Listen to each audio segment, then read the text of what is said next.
Imagine you are falling. You are dangling from a silk parachute, 4,000 feet above the jungle of Burma. You are helpless. You are a sitting duck, and coming straight at you, screaming at 300 miles per hour, is a Mitsubishi A6M0, the deadliest fighter plane of the Imperial Japanese Navy. The pilot wants you dead. He is lining up his machine guns to turn you into Swiss cheese before your boots hit the ground. You don't have a plane. You don't have a machine gun. All you have is a standard issue Colt M1911 pistol, a handgun designed to fight in trenches, not in the sky. What do? Do you pray? Do you close your eyes? No. If your name is Owen Baggett, you do the impossible. You draw your pistol. You take aim at the oncoming Alumina monster, and you pull the trigger. On March 31st, 1943, a B-24 co-pilot reportedly achieved the only victory in history of a handgun against a fighter aircraft in mid-air. It sounds like a scene from a bad action movie. It defies the laws of physics.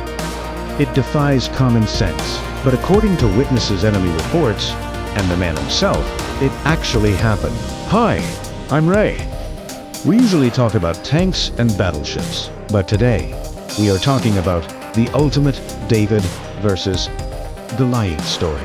How did a guy from Texas take down a Japanese ace with a .45 caliber bullet while falling from the sky? Let's open the file on the legend of Owen Baggett. Chapter 1. The Forgotten Theater. To understand this story, we have to leave the familiar battlefields of Europe or the Pacific Islands. We are going to the CBI. Hiroshima, Burma, India. This was the Forgotten War. It was the end of the line. The supply lines were long, the mosquitoes were the size of birds, and the Japanese army was ruthless. Owen Baggett was a 22-year-old second lieutenant from Graham, Texas. He was the co-pilot of a B-24 Liberator bomber. Now, the B-24 wasn't as famous as the B-17 Flying Fortress. It was faster and carried more bombs, but it was harder to fly. The crews called it the flying coffin. If it caught fire, it usually didn't stop burning. Baggett belonged to the 7th Bomb Group. They were flying out of Pandavzor, India. Their job was to fly over the Hump, the Himalayas, or strike Japanese supply lines in Burma. It was dangerous work. The Japanese had air superiority. Their Oscar and Zaro fighters were faster and more maneuverable than anything the Allies had in the region at the time. Baggett was a tough kid. He had graduated from university in 1941 and enlisted immediately. He was serious about his job. On the morning of March 31st, 1943, he climbed into the right-hand seat of a B-24. The mission: destroy a railroad bridge at Pyinmana. It was supposed to be a standard run: drop the bombs, break the Japanese supply line, and get back to India for a warm beer. But nothing that day would go according to plan. Chapter 2. The Interception. The formation consisted of 12 bombers. Baggett's plane was flying the vulnerable tail-end Charlie positioner last plane in the formation. As they approached the target, the radio crackled. Bandits, 12 o'clock high. 2 squadrons of Japanese fighters about 13 zeros out of the sun. The battle was instant and brutal. The B-24s tightened their formation to create a box of defensive machine gun fire. Baggett's plane took heavy hits immediately. The Japanese pilots knew the B-24's weak spots. They aimed for the fuel tanks and the wings. 20mm cannon shells ripped through the fuselage. The plane shuddered. Baggett and the pilot, Lloyd Jensen, struggled with the controls. The hydraulic system was shot. The intercom was dead. Then, a lucky shot hit the oxygen bottles. Boom! A fire started in the fuselage. The flying coffin was living up to its name. With the plane burning and losing altitude, Jensen gave the order every airman fears: Bailout. Baggett grabbed his chute. The plane was spinning. The G-forces were pinning him to the seat. He managed to crawl to the open bomb bay, or the hatch alute zone. Miles of empty air. He jumped. Chapter 3. War crimes in the sky when you jump from a burning plane. The sudden silence is shocking. The roar of the engines is gone. You are just floating. Baggett pulled his ripcord. The white silk canopy bloomed above him. He checked his body. It was north. Around him, he saw 4 or 5 other parachutes. His crewmates had made it out. For a second, he felt relief. He was alive, but then the horror started. In the European theater, there was an unwritten rule between American and German pilots. You do not shoot men in parachutes. It was considered murder. In the Pacific, the rules were different. The war was racial, hateful, and total. Japanese pilots were often ordered to strafe enemy airmen to ensure they could unreturn to fight another day. As Baggett hung helplessly in his harness, a Zero circled back. The pilot slowed down. He lined up on one of Baggett's crewmates. Rat-tat-tat-tat. Baggett watched in horror as his friends were machined in their harnesses. Their bodies went limp. The Japanese pilot wasn't just killing them, he was hunting them for sport. Baggett knew he was next. He was angry. He was a Texan, and he was watching his friends being murdered. He decided he wasn't going to die passively. They played dead. He went limp in his harness. He let his head hang down, pretending he had already been hit or passed out from the lack of oxygen. Pause for a second. Put yourself in that harness. Most of us would be periled with fear, but Baggett had the presence of mind to formulate a plan. He remembered the heavy lump of steel against his chest. The Colt M1911 7 rounds of 45 ACP ammunition. Effective range? Maybe 50 yards on the ground. In the air, against a moving plane. 0 range. But he had to try. If you love stories of absolute refusal to give up, smash that like button. It helps us keep these legends alive. Now, let's see the shot heard around the world. Chapter 4. The shot, the Japanese pilot saw Baggett hanging limp. Maybe he was curious. Maybe he wanted to gloat. Maybe he wanted to confirm the kill. The pilot did something arrogant. He slowed his plane down to near stall speed, probably around 100 miles per hour. He banked the Zero steeply to get a good look at the dead American.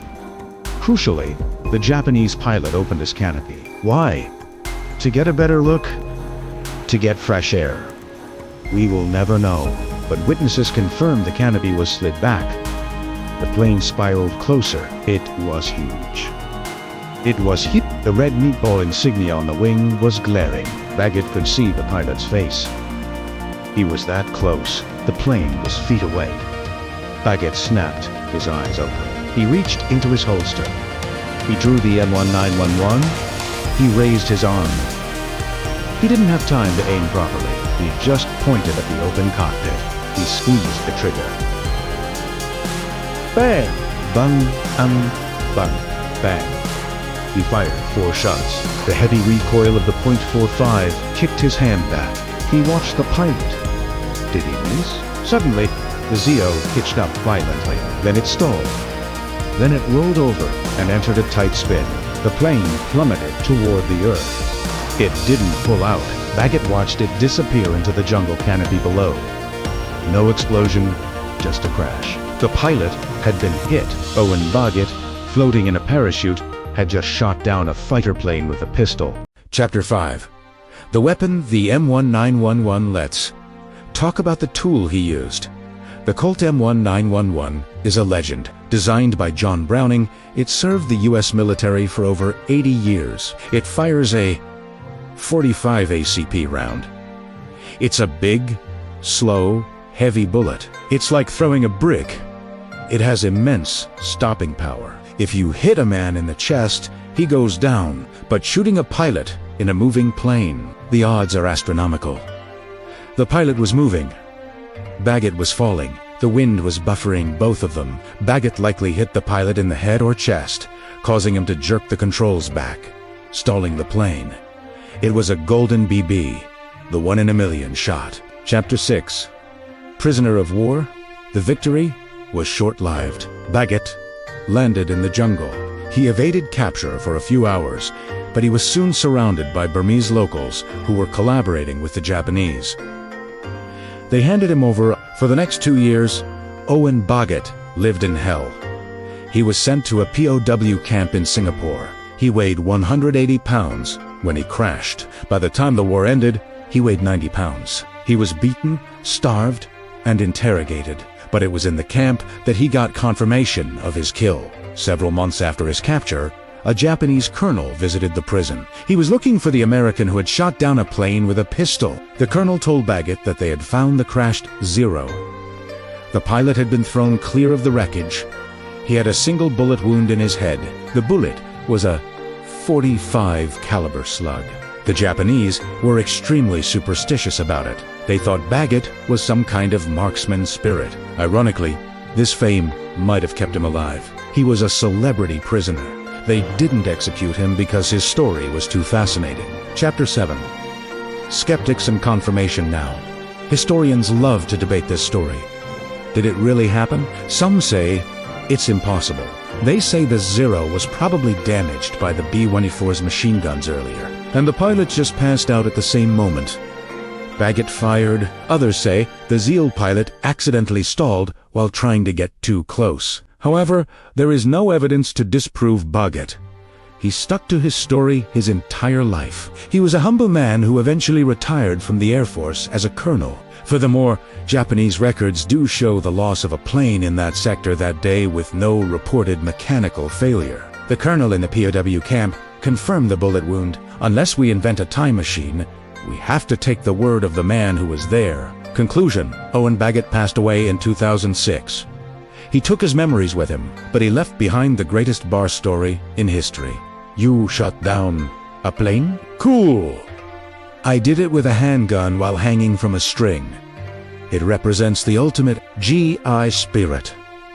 When the plane is burning, when the parachute is open, when the enemy is coming for you, you don't give up. You draw your weapon, and you fight until the last round. What do you think? Was it a lucky shot? Or did the Japanese pilot just crash on his own? Personally, I wouldn't bet against a Texan with a .45. Let me know your verdict in the comments. Next week, we're going to talk about the time the Army banned alcohol. So pilots filled their plane wings with beer to smuggle it into Normandy. You need to see that engineering genius. Subscribe to G.I. Stories. Aim small. Miss small.